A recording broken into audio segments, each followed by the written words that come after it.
Hello friends, welcome to our channel. आज का class है हमारा रविंद्रनाथ टैगोर। तो चलिए स्टार्ट करते हैं रविंद्रनाथ टैगोर के बारे में। Rabindranath Tagore he was a poet, novelist, short story writer, dramatist, musician, actor, painter and statement. देखिए कितने मतलब फेमस, पॉपुलर और कितने सारे इनमें गुण था। ये एक पोइट भी थे, एक नॉवलिस्ट भी थे, एक शॉर्ट स्टोरी राइटर भी है, एक ड्रामेटिस्ट भी है, एक म्यूजिशियन भी है, एक एक्टर भी है। इतनी सारी टैलेंट एक ही व्यक्ति में। तो चलिए स्टार्ट करते हैं इसके बारे में। इनका बर्थ कब हुआ था? तो बर्थ कब हुआ था? तो ये 7 मई 1861 में जो है सैनको कलकत्ता में हुआ था। और इनका डेथ जो है 7 अगस्त, याद रखिएगा 7 मई में इसका बर्थ हुआ था और डेथ जो हुआ था 7 अगस्त 1941 में हुआ था। किस एज में हुआ था? 80 के एज में हुआ था। इसका निक नेम है रवि, और अगर हम लोग बंगाली में इसको प्रोनाउंसिएशन करेंगे तो रोबी होगा। ठीक है। इसका फादर का नाम क्या है? महर्षि देवेंद्रनाथ टैगोर। और मदर्स का नाम क्या है? तो श्रद्धा देवी। हम लोग कोशिश करेंगे कि जितना भी हो इसके बारे में हम लोग विथ इन द क्लास ही रिमेंबर कर ले। ठीक है, because everything is given in English, so it's not important to discuss in English, it's important that we must understood in Hindi and try to remember everything within the class. Alright. तो इसका grandfather का नाम क्या है हम लोग का? Dwarika, Prince Dwarika नाथ। ठीक है। मदर्स का नाम याद रखिएगा, श्रद्धा देवी है। ग्रैंड्स फादर मतलब दादा का नाम क्या है? द्वारिका नाथ है। और फादर का नाम क्या है? तो महर्षि देवेंद्रनाथ टैगोर है। ठीक है। तो द्वारिका नाथ जो है आपका एक राजा राम मोहन रॉय के बहुत ही नज़दीकी और बहुत ही क्लोज फ्रेंड थे। और हम लोग को पता है कि राजा राम मोहन रॉय जो है ये ब्रह्म समाज का फाउंडर है। जैसे इसके पापा, रविंद्रनाथ टैगोर के पापा जो थे वो काफ़ी इन्फ्लुएंस थे उपनिषद से। ठीक है। और वो उसको काफ़ी बुद्ध के बारे में पढ़ाया भी करते थे। तो इसी तरह आपका रविंद्रनाथ टैगोर भी जो थे वो भी उपनिषद से काफ़ी इन्फ्लुएंस थे। इसको ट्रेडिशनल जो एजुकेशन सिस्टम था, ट्रेडिशनल स्कूल ऑफ टीचिंग जो था उसमें वो उनको ज़रा सा भी इंटरेस्ट नहीं था। ठीक है। तो उनको इंग्लैंड भेजा गया जहाँ उन्होंने प्रोफेसर हेनरी मॉर्लेस के अंडर गाइडशिप में उन्होंने अपने पढ़ाई की। ठीक है। फिर नेक्स्ट पॉइंट ये है कि लोकन पालित जो है उसका एक दोस्त था। ठीक है।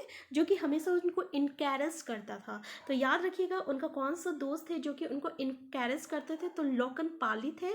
और किस प्रोफेसर के अंडर में लंदन में उन्होंने अपनी पढ़ाई की थी? तो हेनरी मॉर्ले हैं वो।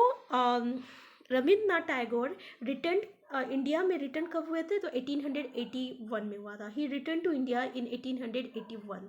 ही learn Bengali, Sanskrit, English, science and music. अब देखिए इनको बंगाली भी आता था, संस्कृत भी आता था, इंग्लिश भी आता था, science and music. He was much influenced by, अच्छा इनको कालिदास, दांते एंड विलियम शेक्सपियर से ये काफ़ी इन्फ्लुएंस थे। ठीक है। तो याद रखिएगा कि ये कालिदास, दांते एंड विलियम शेक्सपियर से काफ़ी इन्फ्लुएंस थे। इनके मदर का डेथ जो है 1875 में हुआ था। और मदर के मरने के बाद इसके सिस्टर इल्लो जो है, यानी इसके बड़े भाई की बीवी जिसका नाम था कादम्बरी देवी, उन्हीं के देखभाल में ये बड़े हुए। और इनका एल्डर ब्रदर का नाम क्या है? तो ज्योतिरिंद्रनाथ टैगोर है। ठीक है। वो उसकी एक she was a friend and true companion of the poet. She was a friend मतलब कादम्बरी देवी के बारे में बोला जा रहा है कि वो रविंद्रनाथ टैगोर की एक अच्छी दोस्त भी थी और उसकी कंपेनियन पोएट भी थी। ही वॉज मैरिड मृणालिनी देवी और 9 दिसंबर 1883 में। उनकी शादी कब हुई थी? तो 9 दिसंबर 1883 में हुआ था। और इनका डेथ कब, सॉरी इनका बॉर्न कब हुआ था? 1861 में हुआ था। और डेथ कब हुआ था? 1941 में हुआ था। और शादी कब हुई थी? तो 1883 में हुई थी। He become the secretary of आदि ब्रह्म समाज and condemn the Hindu caste system and other Orthodox customs. ये किसका सेक्रेटरी थे? तो आदि ब्रह्म समाज का सेक्रेटरी थे। He joined the second session of the Indian National Congress and song the opening song compose by himself. ये इंडियन नेशनल कांग्रेस का सेकेंड सेशन भी ज्वाइन किए थे जहां उन्होंने अपना ही गाना को गाए थे। ठीक है। His father asked him to look after the family states of north Bengal and south Orissa. He settled at Shelidah in order to supervise the family estate. इस सेल्दा में कुछ टाइम के लिए सेटल हुए, जहाँ उन्होंने अपनी फैमिली की ज़मीन की देखभाल के लिए, ठीक है। During this period he come in contact with nature and broad complete knowledge of joys and sorrows of human life. और इसी समय वो काफ़ी प्रकृति की तरफ जुड़ गया था, ठीक है। और जो ह्यूमन लाइफ का जो दुख और दर्द के बारे में उनको काफ़ी, मतलब उनसे वो काफ़ी क्या बोले, उनके काफ़ी क्लोज आ गए थे, बहुत वो समझने लगे थे उनके दुख दर्द से, लोगों के दुख दर्द से। नेक्स्ट पॉइंट है हमारा, he wrote in Bengali, in both Bengali and English. In his childhood he wrote बैंफुल and narrative poems which contain 7000 line.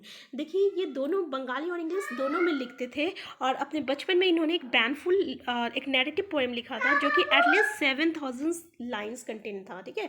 उसमें कितने लाइन थे, तो 7000 लाइन्स थे। His earliest writing in prose and poetry had begun to be printed in 1871।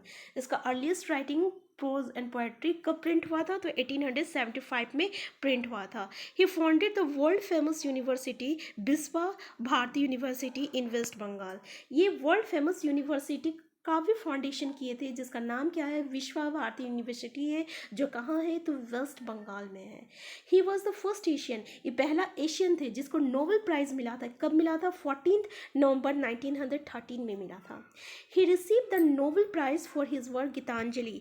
इसको गीतांजलि भी मिला था, इस किस वर्क के लिए, तो शॉर्ट पोएम्स के लिए इसको नोबेल प्राइज़ मिला था। और किस वर्क के लिए मिला था, तो गीतांजलि वर्क के लिए मिला था। महात्मा गांधी इनको क्या कहते थे, तो गुरुदेव कहते थे। महात्मा गांधी क्या कहते थे, गुरुदेव कहते थे, ठीक है। तो इनको नोबेल प्राइज़ किस वर्क के लिए मिला था, गीतांजलि के लिए मिला था। कब मिला था नोबेल, ये पहला एशियन थे जिसको नोबेल प्राइज़ मिला था। कब मिला था, 14 नवंबर 1913 में मिला था। नेक्स्ट पॉइंट है, George fifth the British king gave him the title of the night which he gave up in 1919 in protest against Jallianwala Bagh master. देखिए जॉर्ज फिफ्थ जो थे ब्रिटिश किंग, ये एक टाइटल दिए थे इसको नाइटहुड का, जो कि 1990 में जब जालियांवाला बाग हुआ उसके बाद उसके विरोध में इन्होंने वो अपनी उपाधि को त्याग दिए थे, वापस कर दिए थे। Tagore's short stories. Tagore is one of the pioneers and greatest writer of short stories in India. His story realistically depict the life of the common man of India. देखिए टैगोर ने बहुत सारी शॉर्ट स्टोरी लिखी है, ठीक है। और इसकी शॉर्ट स्टोरी जो थी ना, वो एक कॉमन मैन का लाइफ को डिपिक्ट करता था, यानी एक आम इंसान की जो ज़िंदगी थी ना उस पर वो आधारित होती थी, ठीक है। तो इस वीडियो में इतना ही, इससे आगे हम देखते हैं नेक्स्ट वीडियो में।